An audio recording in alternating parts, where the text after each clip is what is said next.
Welcome in to the Toyota Lounge, driven by your Front Range Toyota stores. Toyota, the official vehicle of DNVR. You know it. This is DNVR Rams Live. I'm Justin Michael, a.k.a. J-Mike. This is Andre Simone, a.k.a.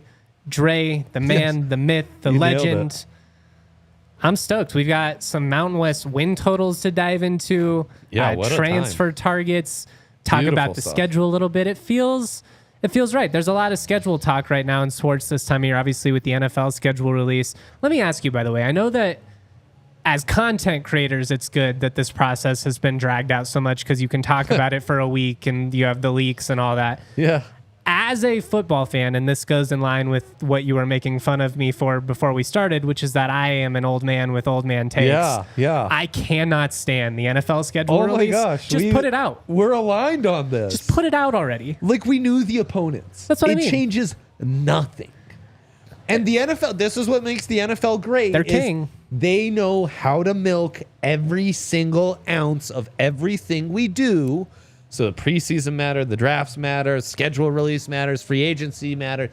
It all matters so much more than the other leagues, which like other leagues catch up. It's the one thing where the NFL is probably superior to college football in. They've dominated this, making it so that their most mundane events are still relevant in their slowest times of the sports calendar. Like we are in the heart of the NBA and NHL playoffs. And all I've seen online the last couple of days is just schedule release talk. Well, good for the NFL, I guess. That's where we've changed. We used to be sad NBA, NHL fans who were... That's a good point. We're just waiting for Broncos season. Football.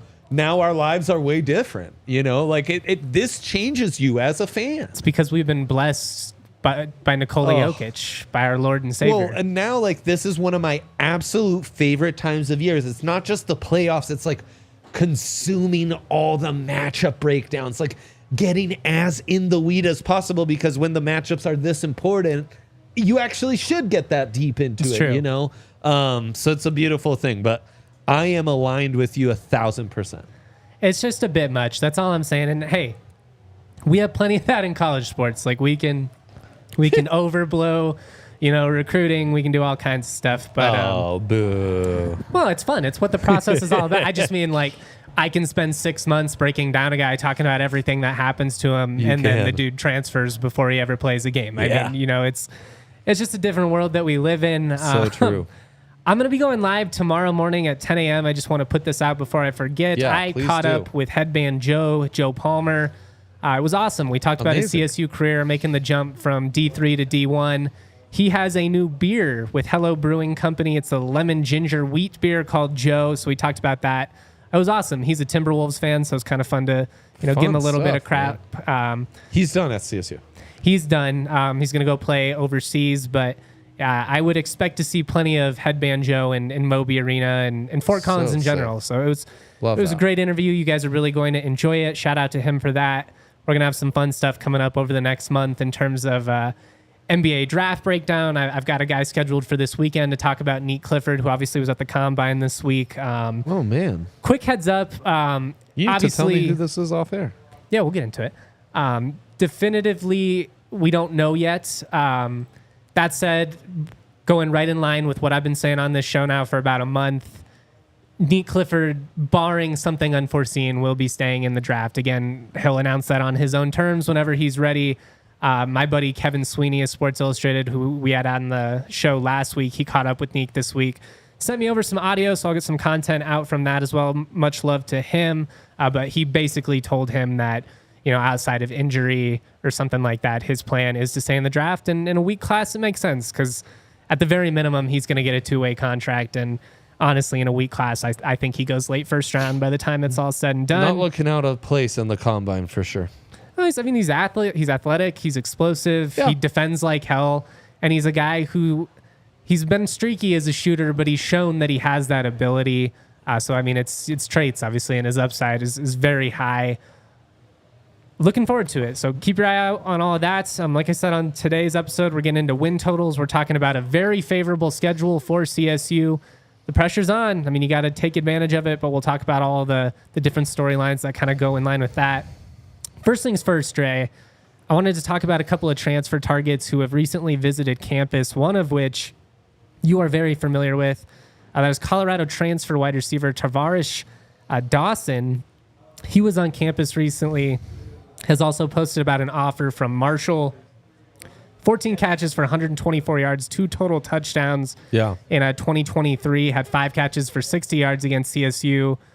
What are your thoughts on Dawson and just in terms of what he could bring to the table for a really talented receiving class? But I mean, stylistically, he's a little bit different than some of the guys they've got. 100%. And actually, that receiver room's changed a decent amount over...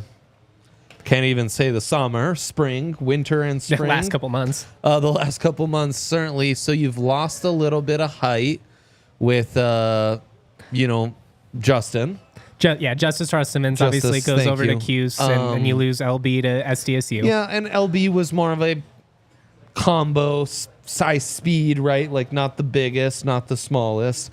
And of course with Winfield, who we talked about last week, you get some of that size and speed back. You get the size and speed back. Now Dawson is more of a conventional speedster. He's a Florida kid, 5'10", 165, inside wide receiver. I think could help you on some, reverse runs and maybe some kick returns as well. He came from CU to Auburn, so he's got some really intriguing pedigree. And the kid's he's got speed for days. Like in 14 receptions, 2 of them went for 20 and 30 plus against Nebraska. He has that. He got a direct carry in that game, played more earlier in the year and then got buried a bit. There was a lot of changes in that wide receiver room for Colorado.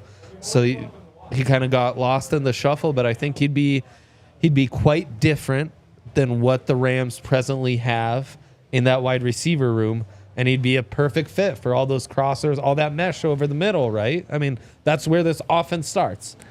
I think what's really appealing about bringing in a guy like him is he can play what's traditionally, and I'm not sure if they actually call it this in CSU's offense. This is something I'm looking forward to picking Norvell's brain about this summer, but traditionally, it's the H. You have your X, Y, and Z typically in football, but in the air raid, you have the H, which is essentially he can line up anywhere. You might be in the backfield, he might be on the inside, he might be outside, but this is where you're going to put your gadget type players. Right. At Texas Tech, it was like a Wes Welker.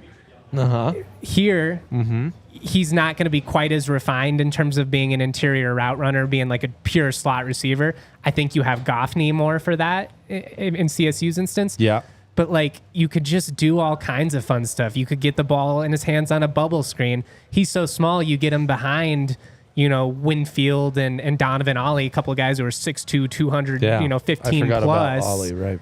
I mean, he takes one cut, he gets to the outside. This guy is so fast. It only takes a little bit of space. And, if you're a Ram fan who didn't get to watch him very much, I recommend you go back and watch some of that CU Nebraska game from a year ago. He had a rushing touchdown, also had a receiving touchdown, really kind of his breakout game there. Yep.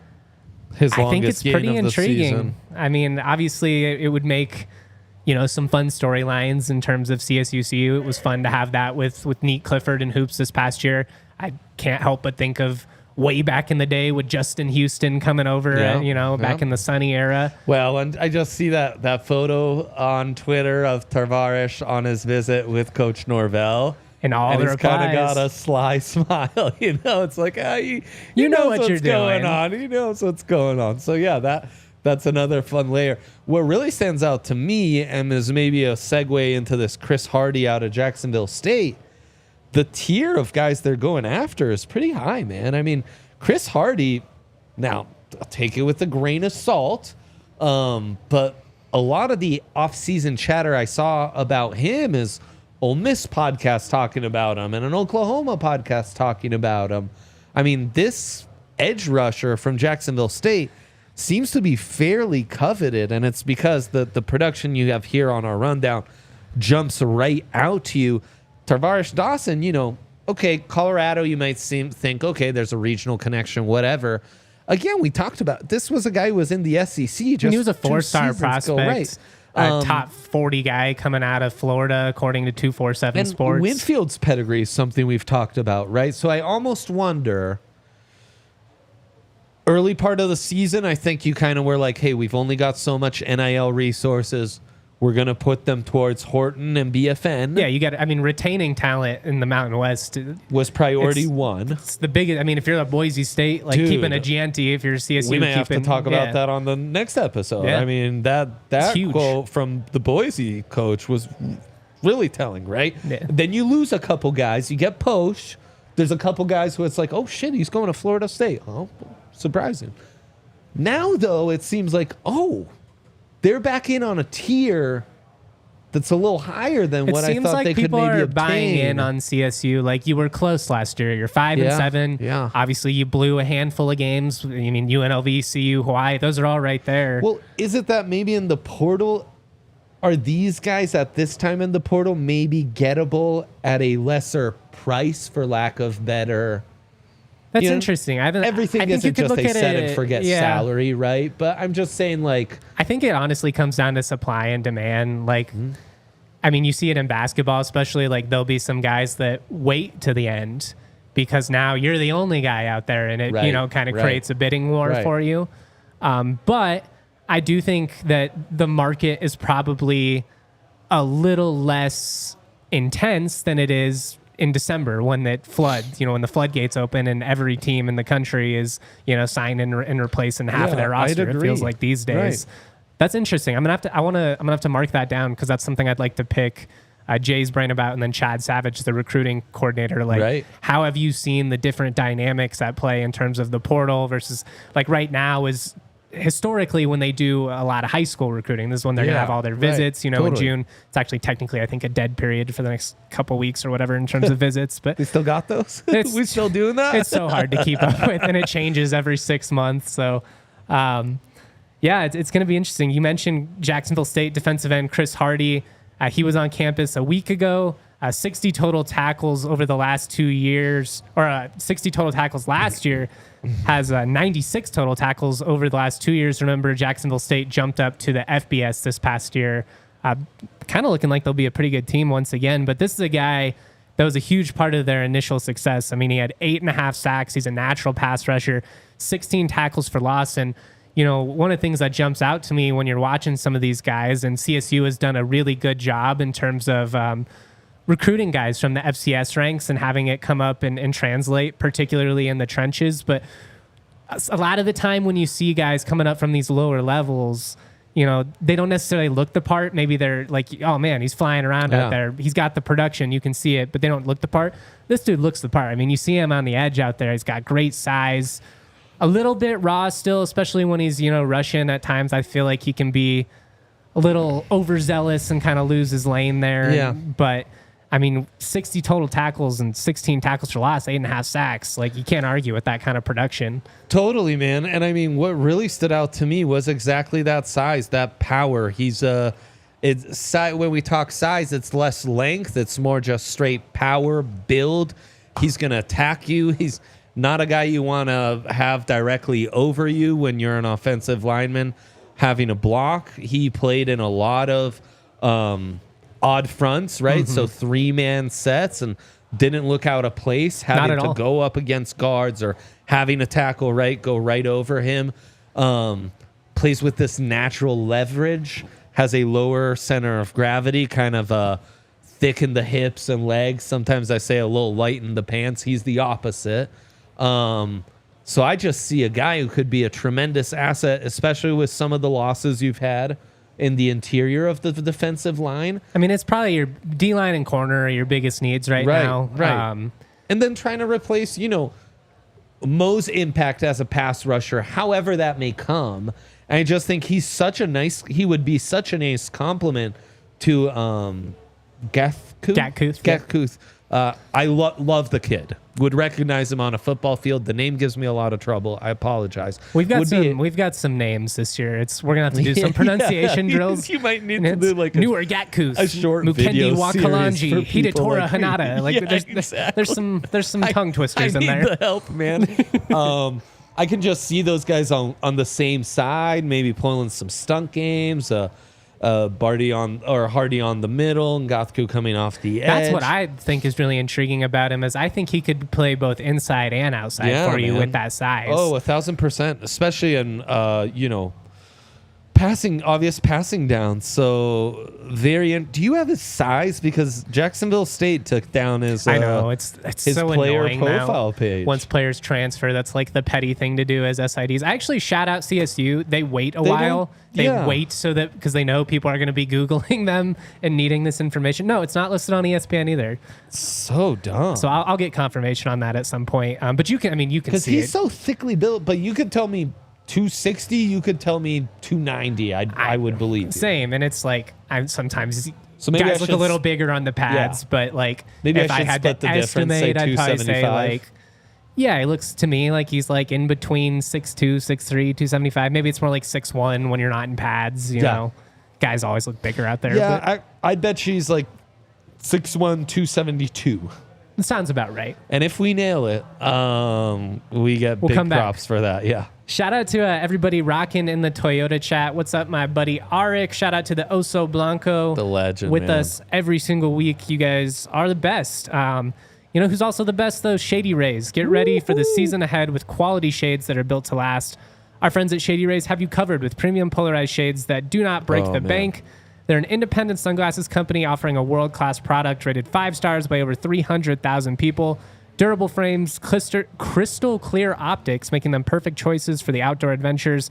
What's really cool about Shady Rays too is they've got a style for everybody. If you want just like a traditional frog skin style, they've got it. They've got the aviator. They've got a little bit of everything. If you need like a sport cut, maybe you're a baseball coach, they've got that out there. I'm trying not to say the names of other brands, but you know what I'm talking about. There you go. The styles. Be a good guy. Exclusively for our listeners, Shady Rays giving out the best deal of the season. Head to shadyrays.com, use the code DNVR, get 35% off polarized sunglasses. It's already a great deal. You're getting almost half off. Try for yourself the shades rated 5 stars by over 300,000 people. Circle K has become such a clutch part of my life. Well, we've got one close by, which helps. I've realized there's 2 of them close by because they opened that one just before Jewel and Wadsworth. There's another one off of Jewel in between Wadsworth and Kipling. Yeah. So I hit that up I almost go, more often than the Wads one. That makes sense. That's my back way. I like way if I don't want to mess with Wads. That's smart. Avoid some of the chaos. Yeah. That's the thing about Circle K, though. They are literally everywhere. When we started this promotion with them, I don't know. I'd never really been a Circle K guy. I always associated them with the Rockies, I guess, and the strikeout promotion they used to do back in the day. Ever since we've started advertising with them, I realized, man, they are literally everywhere. They're so convenient. Sign up with the Inner Circle Rewards. You can just scan that QR code. The best. Otherwise, just download the app, enter your phone number and your email. After that, you'll only need to use your phone number. You get rewards. You get opportunities for all kinds of exclusive stuff. Gas discounts. Yeah, you save 25 cents a gallon on your first 5 fill-ups. Enjoy your member-exclusive beverage deal. Inner Circle members like you can get any size Polar Pop or Froster. Get yourself one of those for 69 cents. Nice. Now through September 3rd, sign up with the QR code on screen or visit circlek.com/innercircle for more information on how to become an Inner Circle member. Hell yeah. I'm having a nice time here with Dre. We're going to set the scene here for the Mountain West win totals. But before we do, I just kind of wanted to briefly talk about CSU in 2024, this schedule. It's a big year for the program, obviously, with this schedule. We did find out this week that Week 1 at Texas, going to kick off at 1:30 p.m. Mountain Time. That's 2:30 Central, I believe. That'll be on ESPN. Week 6 at Oregon State, that's going to be a 4:30 Mountain Time kickoff, 3:30 Pacific. That will be on the CW. Here's the thing.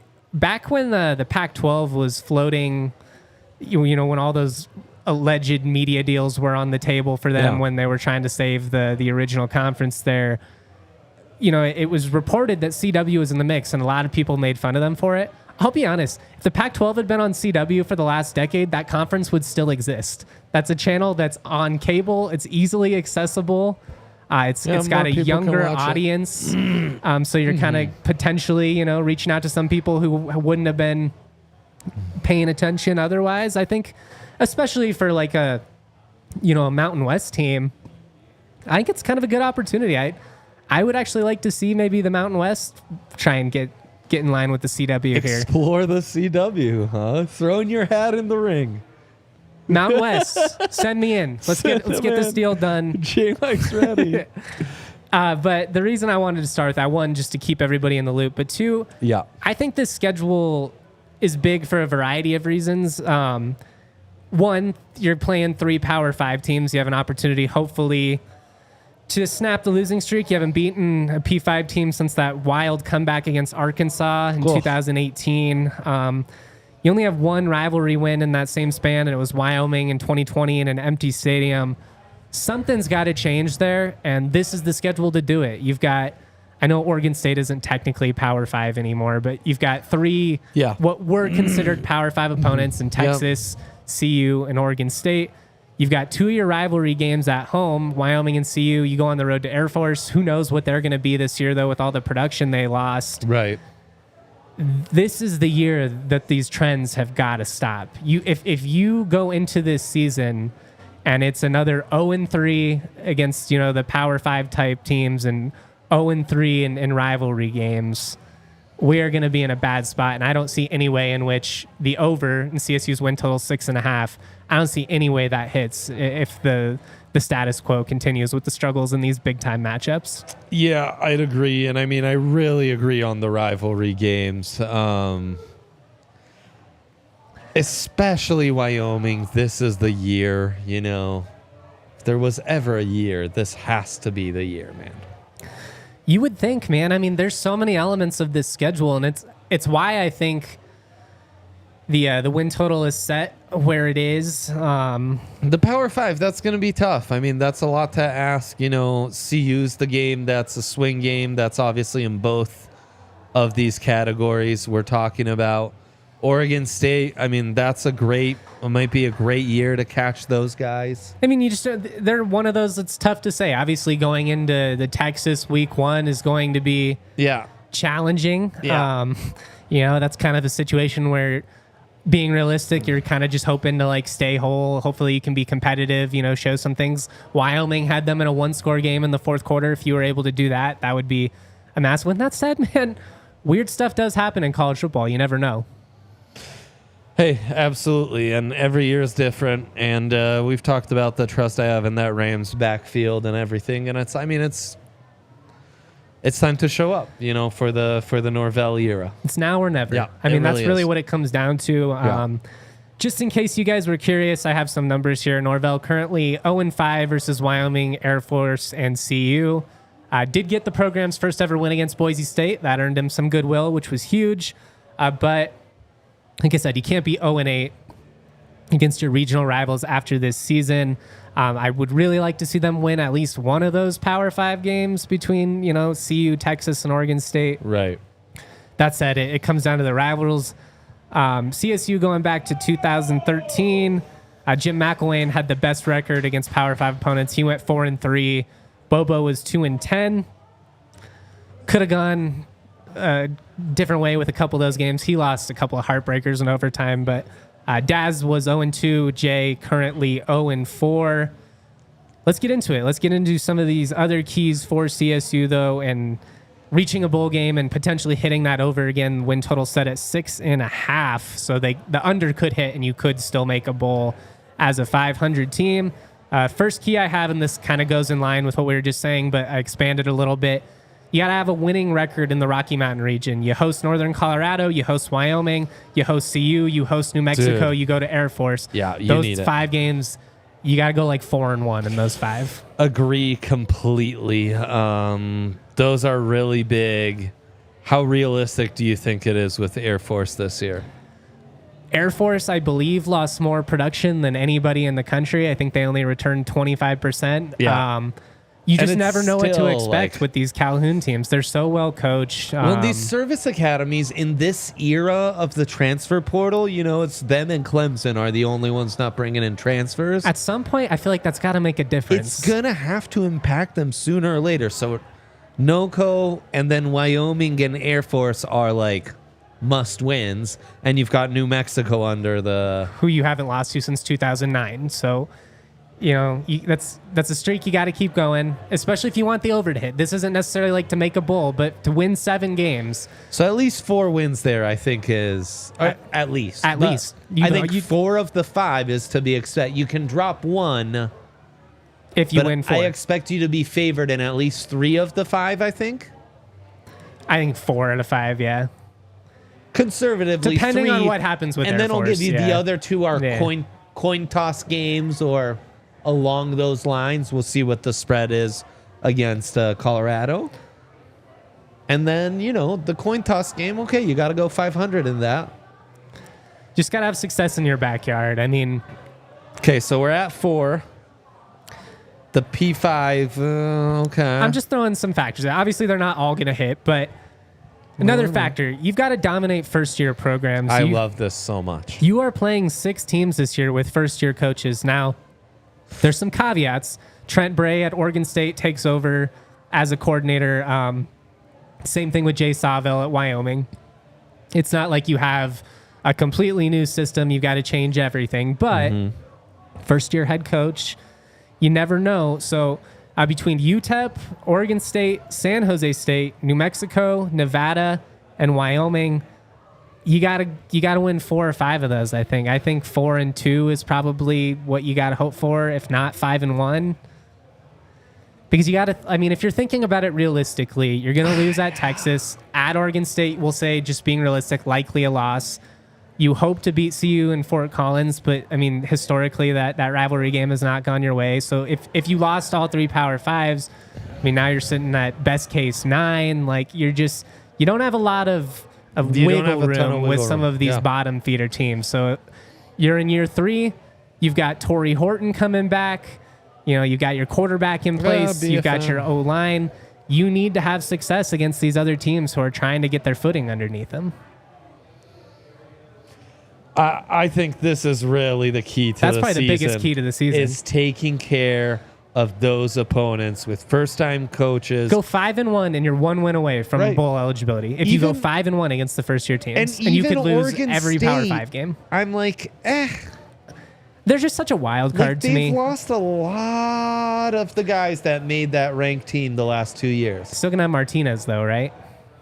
No, I think he entered the portal. Did he enter the portal? I don't know that he's found a home yet, but he maybe had that's entered what the it is. portal last it was. If Damian Martinez isn't there, that changes the dynamics of that game significantly. They don't have their same quarterback. And honestly, like avoiding Boise State, and if you somehow go into this schedule not having to play Martinez or Gianti, that is a win. And then the other part of this is, I mean, J-Mike, most of the other first-time coach programs, there's a reason they've got a new head coach, and right? it shows in their win totals. Yeah, so UTEP, that's kind of for what my expectations are in year 3 of Coach Norvell's program, that's a must win. Well, we need to be past the point as a program where you go into games like that being like, well, they were kind of frisky, Right. No, I don't care. That's exactly right, UTEP's dude. coming to Fort Collins, beat the shit out of them. Yeah, this isn't year 2 of Adazio where it's like, oh, COVID season sucks so bad, but let's see. No, like you've had multiple recruiting classes. You've got your stars back. Like, it's now or never, like we're saying. And the same about Nevada, San Jose State, New Mexico. I'm glad you brought those 3 up, because staying in line with having success against the teams that you are better than, at least in theory, on paper, you're going to be favored against all those teams. Those are the 3 teams with the 3 lowest projected win totals in the Mountain West. You've got all 3 of them on your schedule. You need to take advantage. The schedule is very favorable for CSU. You're playing a bunch of first-year programs. You've got both of your rivals at home. You've got 7 home games and only 5 road games. There are no excuses this year, and that's scary. I'll be honest. That's a scary spot for a team that has shot itself in the foot repeatedly for a decade. But because I feel like there's 5 gimmies, and there's like 6 or 7 coin flips. Or there's 3 or 4 coin flips. Couple you're going to be significant underdogs. Honestly, dude, when we were doing the math last year, I think it came out the same. And they needed to be a little better on the road than they were. And they would have been in a bowl. Coin flip. I mean, so Boise comes through for you, but then you drop too many that you should have had. Well, just think you're up 3 scores against Utah State and you lose by 3 scores. You find a way to blow it against Hawaii and UNLV giving up late scores. I mean, see, they just... Yeah, exactly. In a different world, that's a 7 or 8 win team. I'd repressed it. Honestly, that stupid Wyoming loss in hoops has taken over for all the football disappointment. I've forgotten everything else. Shit. I will unfortunately never forget that one. Great. Last key I have, and this is for the over to hit, not to make a bowl, but to win 7 or more games. You got to win 2 on the road at least. You've only got 5 road games. You've got 5, I would say. It's a tough road slate. Going to Texas, Air Force, you never know what you're going to get, but you'd rather have it at home. And you got to go to Fresno State, who outside of Boise is probably the best team in the conference. So tough. I don't tough think slate. I don't think having a winning record is super realistic outside of pulling an upset or 2. But you've got to beat Nevada. And you've got to find a way to beat one of Oregon State, Air Force, or Fresno State. And it's YO and CU at home, right? Yeah. And so, again, very favorable for CSU with the schedule. They've got to take advantage. We're going to get into the rest of the win totals for the Mountain West, kind of give our early impression. We'll dive back into these around July. The odds will change. We'll see some fluctuation as roster news comes out. Once Phil Steele comes out, I think I saw him post today that he actually talked to Jay. So it's plenty to dive into this offseason. Tonight, I'm going to sit back.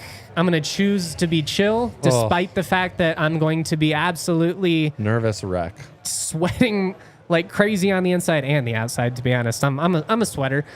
You got to get yourself an ice cold Coors Light, because life doesn't get any better than that. When you choose to you want to know what? I'm going to have a good night. I'm going to be in a chill mindset. I'm going to kick back. I'm going to relax. I'm going to enjoy some sports. And I'm going to pop open an ice cold Coors Light. That's living life. It's the best, man. You get to relax. Last week, I needed a week where I had to choose to chill. Coors Light, Mountains Turn Blue. Got it, nice and cool for me, and that took care of business. When the mountains turn blue, it's as cold as the Rockies. Coors Light is cold lagered, cold filtered, and cold packaged for a smoother finish. When you embrace a chill mindset, it's a good time to choose chill and crack open a Coors Light. Coors Light is mountain cold refreshment, crisp and refreshing as the Colorado Rockies. Make the most out of the times you choose to chill. Choose Coors Light. Get Coors Light delivered straight to your door with Instacart by going to CoorsLight.com/DNVR. Celebrate responsibly. Coors Brewing Company, Golden, Colorado. Now is also a great time to be a DNVR diehard, especially in the offseason. We're going to have tons of recruiting roundups. You get 20% off of all of our events with, the Nuggets, Navs, and the playoffs. Now's a great time. 20% off merch. Knock on wood. Hopefully going to be buying some championship merch here in about a month. Oh, Justin, come on. You want access to all of that. You do. There's never been a better time to be a DNVR diehard than right now. You get access I will just say, this comes straight from Coach Jay Norvell. We have the best recruiting coverage for Rams, bar none. He's said it multiple times. He's been on our show to say it. So all credit to you. Support J-Mike. Support our Rams coverage and all that we do. And then the perks are just unbelievable. So there you go.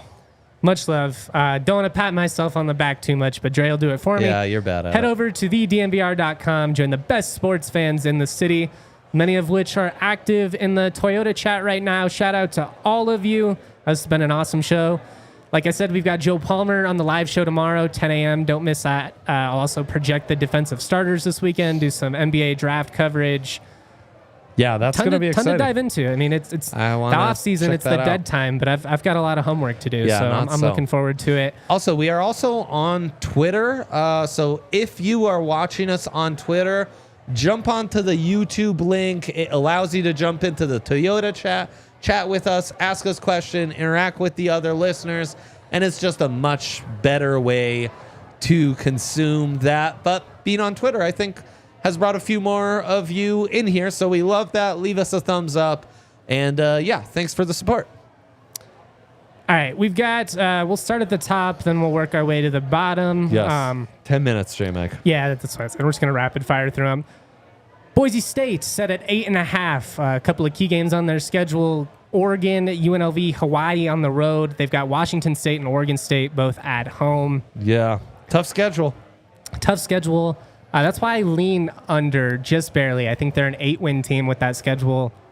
You never know. I mean, you got Malachi Nelson over at quarterback, former number 1 overall, prospect in that 2023 cycle. Gianti's back. Yeah, I'm excited about their talent. I'm worried some of their talent will get poached before the season comes, so I hold the right to change this pick. They lose to Oregon. Wazoo, Oregon State, we'll see. Those programs are as in flux as any. I think this is a 2 max 3 loss team. They're going to be really good. I think the fact that CSU got the Boise game dropped in favor of adding Nevada is big for them, even if it's on the road. That's amazing, yeah. And we get to live with that win for another couple of years. We had to get bullied for years and years and years. Now it's nice to get to sit with that epic comeback for a couple of years. Keep it nice in the comment section, guys. Find some hobbies.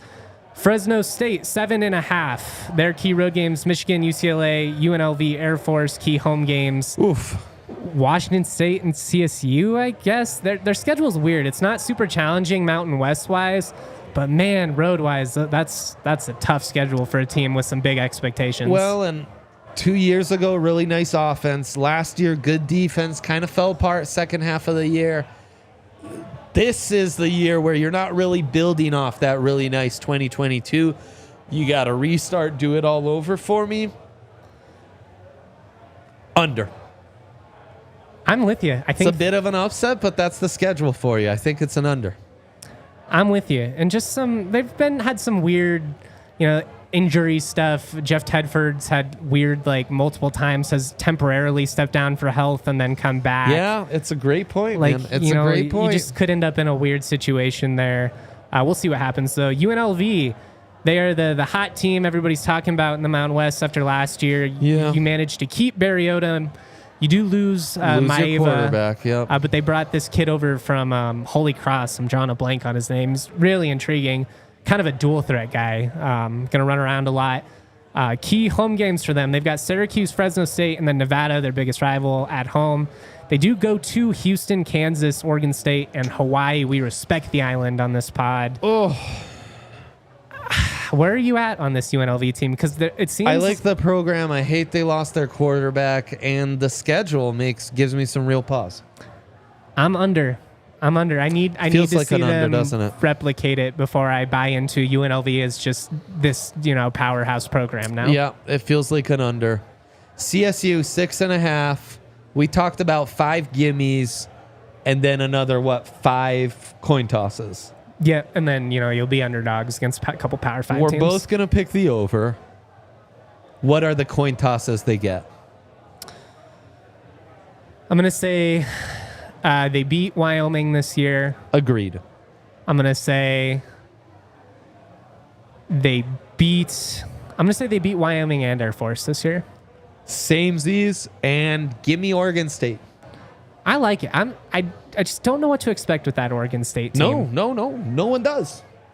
Oregon State would be lying to you if they told you they knew what to expect. It's a weird time to be an Oregon State fan. It's how it is, my guy. Yeah. Wyoming. Oh, this is a fun one. Wyoming being 6.5. That feels high to me. They didn't. It's a lot of respect. You're losing But you look Peasley. at the schedule, you kind of get it. That's the thing. The schedule's not super brutal. You lose your coach, though, and you lose Peasley. That's a lot of veteran presence just going out the door. But the fact that the coach is from that staff helps. You keep the continuity, and I think that was big for them in terms of retaining a lot of their talent. What's the quarterback situation, sorry? That's going to be Evan Svoboda. I'm not sure how you pronounce it yet. He's kind of been on the roster for a couple years, the guy in waiting. Okay, so new guy. Yeah, big dude, big arm. They seem to like him. It's hard to say, what is this offense actually going to look like? They claim they're going to open it up and throw the ball a lot more. I say, do you have the personnel to actually do that? We'll see. I still think they run the ball a lot. They lean on their tight ends. I'm going to take the under, but just barely. I think they're a 500 team. Yeah, I'm going under as well. I just think Air Force, BYU, the home slate gets them, and then the road slate's tough enough. Going to North Texas, deceptively kind of tricky. Yeah, that's so we'll true. see what happens there. Air Force, they are 5.5. They've got CSU at home, Navy at home. They go to Army, Baylor, and Wyoming. I'm going to say that for only the fourth time in 17 years, the Air Force Falcons are under 6 wins and miss a bowl game. I just think it's too much lost production back-to-back years. I think they exceeded what they should have been last year. Boy, did they ever. I mean, for 2 years, Calhoun has been coming to media days and been like trying to be like, the writing's on the wall. We can't keep sustaining this in this modern time. I think it does it one more time, man. One more, you say they go over? This is where we diverge. I think he goes over. They're able to run it back. And then I think the next season is where we start to see the trickle-down effect of them, not having that same 5-year pipeline to develop guys. Here's one for you. I'm a big Dan Patrick fan. He has already put out that he is going to retire in 2027. I'm going to say this is, I believe, Calhoun's 17th season. So he is going to he'll coach 20 seasons at the academy, and then he's going to walk away and get away from this chaos. That's my shot. Come back to me 4 years from now. We'll see. Big call. Utah State, 5.5. They signed 4 quarterbacks this offseason. I have no idea who's going to play. Every year, I feel like I keep saying they're not going to be able to do it, and then somehow they hit on a bunch of transfers and they're competitive again. Hell of a schedule. They go to USC, to Boise State, to Wyoming, to CSU, and to Washington State. That is a brutal road schedule. I like the program, but I think I'll go under. I think it's 5 exactly. I'm going under as well. Take a quick breath real quick. All right, and then Hawaii, they are 4.5. Give me the over. I know I love Timmy Chang. Timmy Chang, your guy. I think their schedule is really favorable for them. I like when they get UCLA at home week 1. I like that they get both Boise and UNLV at home. They don't really have very many challenging road games, which kind of helps offset that sets up nicely. The struggle for them and the challenges that come with it. I'm in, man. I'll ride. I like it. San Diego State, big question mark. They're at 4.5. They've got Oregon State and Wazoo at home, which is big for them, but they go to Central Michigan, to Wyoming, to Boise, to UNLV, and to Cal. I am under, although I think the trajectory of that program is good. So it's a weird one. It's low. The most confusing to me. I don't think they have 2 down years like this. I think Sean Lewis might have some stuff to figure this out sooner rather than later. He has previous experience in the G5 as a head coach. It's true. I think they get the 4.5. I think they get 5-6. I like it.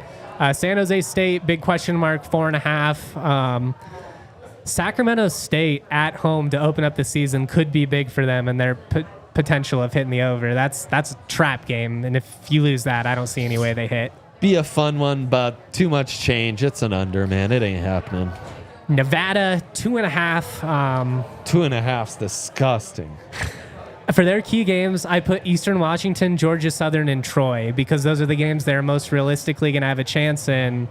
You've got to win 2 out of those 3. I like Eastern better, so no, it's probably an under.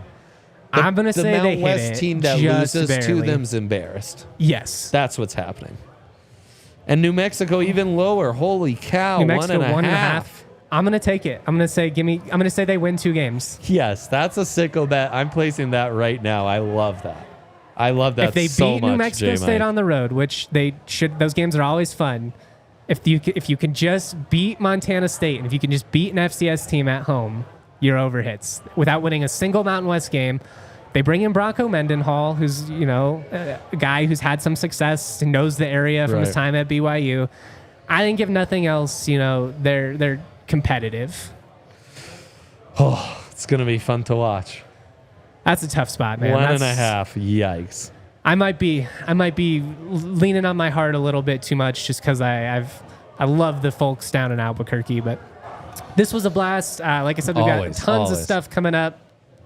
Much love to everybody in the comment section. Always proud to be y'all. Peace. We all silly like the mayor.